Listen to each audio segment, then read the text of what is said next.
आप सभी का मेडिकोज टॉपिक पे स्वागत है। आज मैं इस लेक्चर में बात करूंगी इंजाइना पेक्टोरिस के बारे में। इंजाइना पेक्टोरिस या फिर इसे चेस्ट पेन बोल सकते हो आप, ठीक है। तो आपको पता ही होगा कि आजकल चेस्ट पेन एमआई वगैरह कितना कॉमन हो चुका है, ठीक है। तो मैं इस लेक्चर में इंजाइना पेक्टोरिस यानी चेस्ट पेन के बारे में बात करूँगी। तो angina pectoris is also known as crescendo angina या फिर ischaemic heart disease. Ischaemic heart disease क्यों बोला गया? क्योंकि इस कंडीशन में क्या होता है कि हार्ट को जितना ब्लड मिलना चाहिए उतना प्रॉपर अमाउंट में नहीं मिल पाता है, जिसके कारण कि हार्ट में ब्लड की कमी हो जाती है। अब डेफिनेशन में हम देखेंगे, angina is a chest pain, ठीक है। मैंने स्टार्टिंग में बताया कि इंजाइना को हम चेस्ट पेन भी बोल सकते हैं, resulting from myocardial ischemic caused by inadequate myocardial blood और O2 supply। क्या होता है इस कंडीशन में कि मायोकार्डियल इस्चेमिया मतलब कि जो हार्ट का मसल्स है, ठीक है, उसको जितना अमाउंट में O2 ब्लड मिलना चाहिए उतना अमाउंट में नहीं मिल पाता है। इनएडिक्वेट मायोकार्डियल ब्लड मतलब कि बहुत कम, ठीक है। अगर उसको सपोज़ 100% O2 और ब्लड का ज़रूरत है, ठीक है, तो 80% ही मिल पाता है। जैसे देखिए, angina is caused by imbalance between O2 supply and O2 demand. Angina जो होता है यानी चेस्ट पेन जो होता है उसमें O2 सप्लाई और डिमांड में इम्बैलेंस हो जाता है। मतलब कि अगर O2 चाहिए 100%, ठीक है, हार्ट को, तो 100% ना मिल कर के 80% ही मिल पाता है, जिसके कारण कि प्रॉपर अमाउंट में नहीं मिल पा रहा है।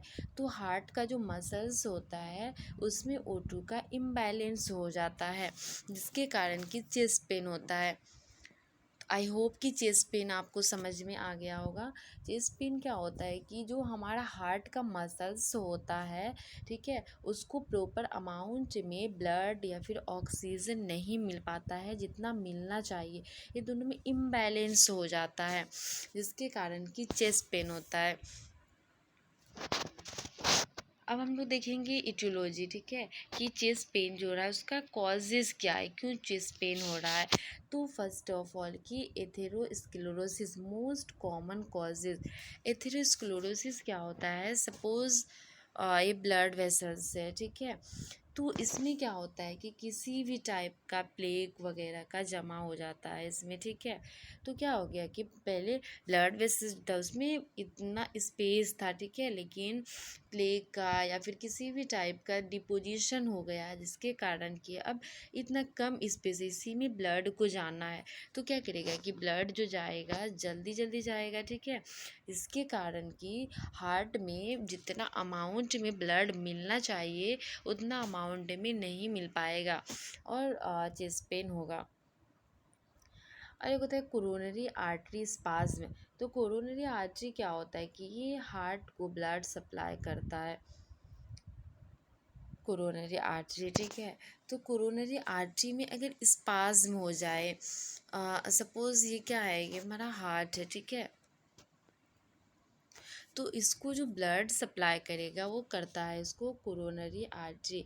तो अगर कोरोनरी आर्टरी में किसी प्रकार का भी स्पाज्म मतलब कि कंट्रैक्शन हो जाए, ठीक है, तो क्या होगा कि जितना अमाउंट में मिल रहा था ब्लड उतना अमाउंट में ना मिल करके इनएडिक्वेट अमाउंट में मिलेगा, जिसके कारण चेस्ट पेन होगा। अब हम लोग थर्ड देखेंगे, स्ट्रेनियस एक्सरसाइज। अगर आप ज़्यादा एक्सरसाइज कर रहे हो तो उस टाइम भी क्या होता है कि हमारे बॉडी को नीड होता है ज़्यादा अमाउंट में ऑक्सीजन लेने का, ज़्यादा अमाउंट में ब्लड लेने का, बट अगर उतना अमाउंट में नहीं मिल पा रहा है, ठीक है, तो उसके कारण होगा। Exposure to cold vasoconstriction. क्या होता है कि जब आप कोल्ड यानी कि ठंडा चीज़ के या फिर ठंडा इन्वायरमेंट में रह रहे हो, ठीक है, उसके एक्सपोजर में आ रहे हो, तो उससे भी वेसल्स में कंट्रैक्शन डेवलप होता है। Emotional stress, it is very very important. Emotional stress, stress देख रहे हो आप लोग कि आजकल बहुत ज़्यादा कुछ भी होता है हम लोगों को तो वह स्ट्रेस ले लेते हैं, ठीक है, बट स्ट्रेस नहीं लेना चाहिए, क्योंकि स्ट्रेस लेने से आपको भी और हमें भी पता है कि कुछ होने वाला है नहीं, बस हेल्थ पे हमारी इफ़ेक्ट पड़ता है।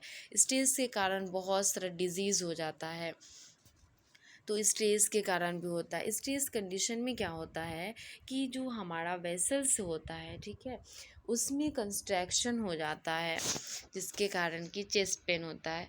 अब हम बात करेंगे क्लासिफिकेशन के बारे में। क्लासिफिकेशन या फिर टाइप्स, तो 3 टाइप्स का मेनली होता है: stable angina, unstable end variant angina. अब हम एक एक करके बात करेंगे कि स्टेबल एंजाइना क्या होता है। तो देखिए, स्टेबल एंजाइना या फिर एक्सेशनल एंजाइना भी इसे हम बोलते हैं, ये होता है अकर्स विद एक्टिविटीज़ और इमोशनल स्ट्रेस। जब आप इमोशनल स्ट्रेस लेते हो या फिर ज़्यादा हेवी एक्सरसाइज करते हो या फिर कोई भी एक्टिविटीज़ करते हो, तो उस टाइम हमारे बॉडी को नीड होता है ज़्यादा ऑक्सीजन क्या, ठीक है। लेकिन अगर ज़्यादा ऑक्सीजन ना मिल पाए तो इस कंडीशन में होता है, इसे हम स्टेबल इंजाइना बोलते हैं। और ये रिलीफ होगा रेस्ट और एनटीजी। एनटीजी मतलब क्या होता है कि नाइट्रोग्लिसरीन, ठीक है, ये सबलिंगुअली हम लोग लेते हैं, यानी कि टंग के नीचे रखते हैं ताकि इसका एब्जॉर्ब ज़्यादा हो पाए, क्योंकि आपको अगर चेस्ट पेन आ रहा है तो ये पता करके तो आएगा नहीं, ठीक है, तो इसीलिए इसको हम सबलिंगुअली लेते हैं ताकि इसका इफ़ेक्ट जल्दी हमारे बॉडी में शो करे। और ये ज़्यादा टाइम नहीं, बस 5 से 15 मिनट में ये ठीक हो जाता है स्टेबल एंजाइना। अब देखेंगे अनस्टेबल एंजाइना क्या होता है। तो अनस्टेबल एंजाइना या फिर pre infection occur with unpredictable degree of excretion and emotion. मतलब कि ये एमआई जो होता है मायोकार्डियल इन्फेक्शन, तो मायोकार्डियल इन्फेक्शन होने से पहले अनस्टेबल एंजाइना डेवलप होता है, ठीक है। ये क्या होता है कि पेन में note B relieved with NTG.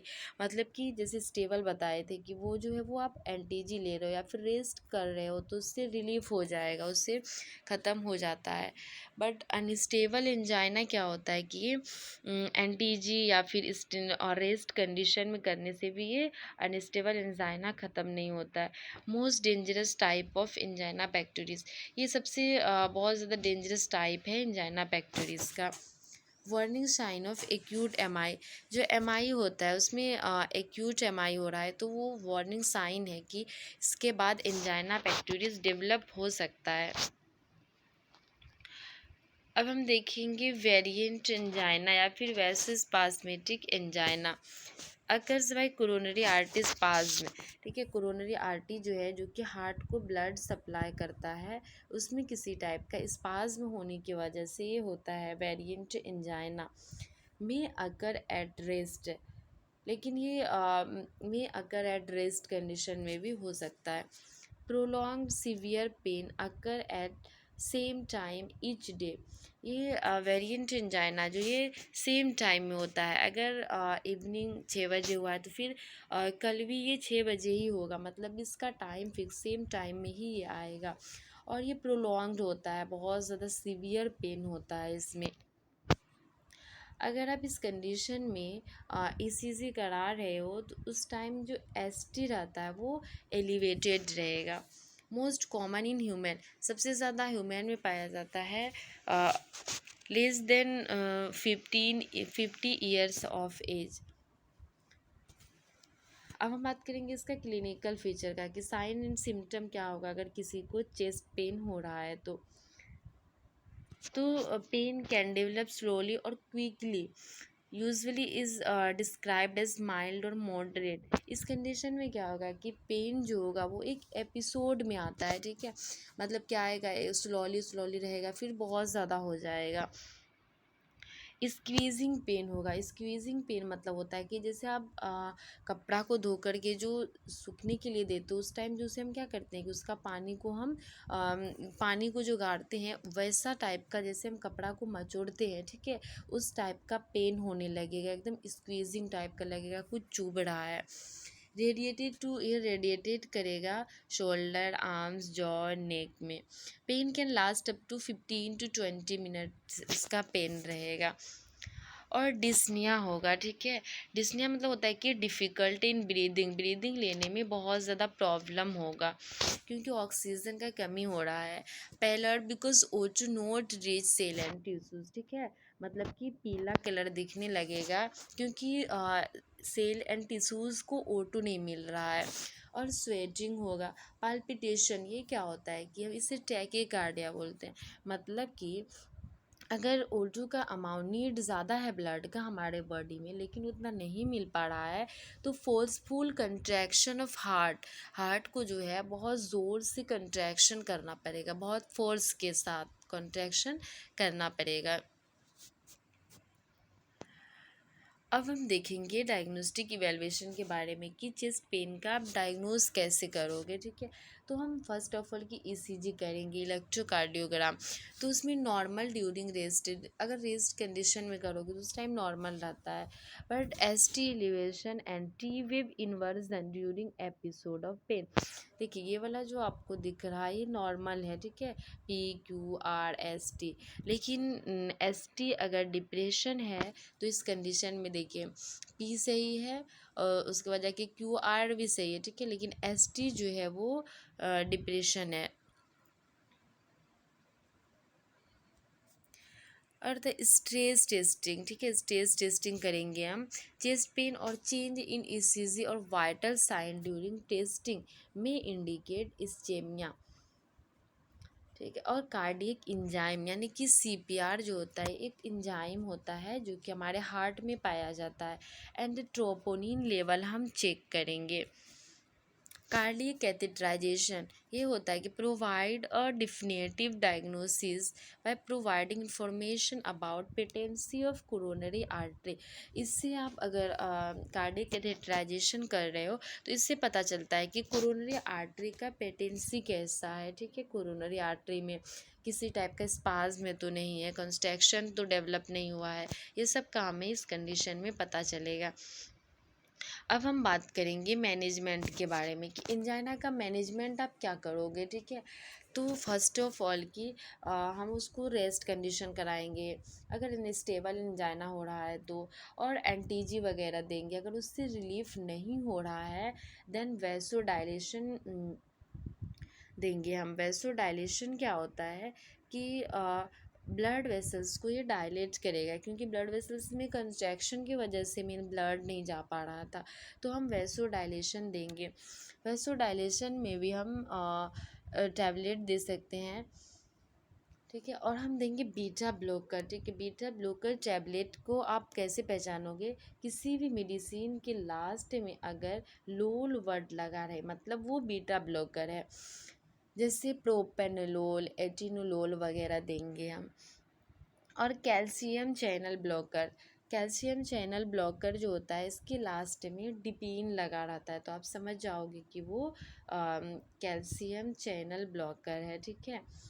तो कैल्शियम चैनल ब्लॉकर देंगे, उसका एग्जाम्पल हो जाएगा वेरापामिल, उसके वजह के नीफेडिपिन वगैरह। और एंटी प्लेटलेट ड्रग्स देंगे एस्पिरिन। एंटीजी जो होता है वो इसका ड्रग ऑफ चॉइस बोल सकते हो, चेस्ट पेन का ड्रग ऑफ चॉइस है। और हम पेन असिस्ट करेंगे और उसको हम एनाल्जेसिक देंगे, ठीक है। और एडमिनिस्टर O2 मतलब O2 का नीड है ना तो हम उसे एडमिनिस्टर करेंगे O2 3.3 litre per minute by nasal cannula के थ्रू। असिस्ट करेंगे वाइटल साइन। अब हम देखेंगे कि सर्जिकल मैनेजमेंट क्या होगा। तो एथेरेक्टोमी होगा, रिमूवल ऑफ प्लेग, मतलब कि क्या हो रहा था कि आर्टरी में प्लेग वगैरह का डिपोजिशन हो रहा था, ठीक है, तो उसको हम प्लेग को रिमूव करेंगे। और PTCA करेंगे मतलब परक्यूटेनियस ट्रांसलुमिनल कोरोनरी एंजियोप्लास्टी करेंगे हम। और CABG मतलब कोरोनरी आर्टरी बाईपास ग्राफ्टिंग करेंगे। कोरोनरी आर्टरियोटोमी करेंगे, ठीक है। कोरोनरी आर्टरी में जो प्लेक वगैरह जमा हो या सीरीज से हम कट कर सकते हैं, कोरोनरी आर्टरियोटोमी। अब हम देखेंगे नर्सिंग मैनेजमेंट क्या होगा। एज अ नर्स आप क्या कर सकते हो अगर किसी को चेस्ट पेन हो रहा है, तो हम क्या करेंगे कि पहले उसका पेन को असिस्ट करेंगे, ठीक है, कि लोकेशन कहाँ पे है पेन का, कहाँ पे पेन हो रहा है। अगर देखो चेस्ट पेन का कोई आदमी रहेगा ना, वो उसका देखो कि हाथ आप जो रहेगा वो चेस्ट के पास रहता है, और उसका हम सिवियरिटी देखेंगे, ठीक है। Elevated head of bed if patency is SOB, अगर उसको शॉर्टनेस ऑफ ब्रीथ हो रहा है तो आप क्या करोगे कि उसका जो हेड है उसको एलिवेटेड करोगे, और साइकोलॉजिकल सपोर्ट वगैरह करेंगे, ठीक है, और एंटीजी देंगे। Thank you so much for watching this video.